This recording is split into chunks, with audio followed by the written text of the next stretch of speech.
विभिन्न पाठ्यक्रमों का शुल्क पारदर्शी और फिर तार्किक होना चाहिए और फिर वसूले जाने वाले शुल्क की रसीद दी जानी चाहिए। जब छात्र बीच में पाठ्यक्रम छोड़ता है तो फिर उसकी बची हुई अवधि की फीस लौटाई जानी चाहिए। केंद्र सरकार ने सुझाव दिया है कि कोचिंग संस्थानों पर दिशा निर्देशों का उल्लंघन करने पर 1 लाख रुपए तक का जुर्माना लगाया जाना चाहिए या फिर ज़्यादा फीस लेने पर पंजीकरण रद्द कर देना चाहिए। सरकार के दिशा निर्देश के प्रभावी होने के 3 महीने के भीतर नए और मौजूदा कोचिंग संस्थानों का पंजीकरण करने का प्रस्ताव किया गया है। राज्य सरकार कोचिंग संस्थान की गतिविधियों की निगरानी के लिए जिम्मेदार होंगे।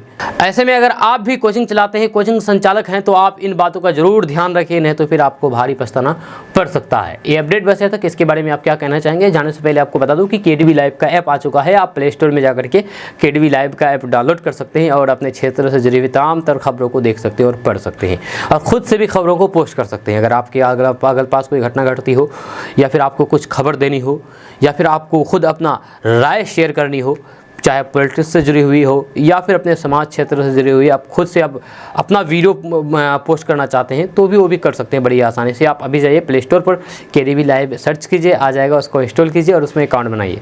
ध्यान देने वाली बात यह है कि अभी अकाउंट बनाते समय OTP आपसे मांगा जाएगा, लेकिन OTP नहीं आएगा। आपको OTP 1 2 3 4 ही देना है। 1 2 3 4 ये OTP है।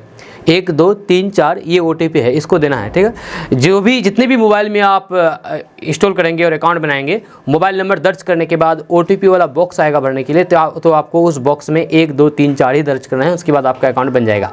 जी हाँ, वो ईमेल ID और पासवर्ड दे करके आपका अकाउंट बन जाएगा।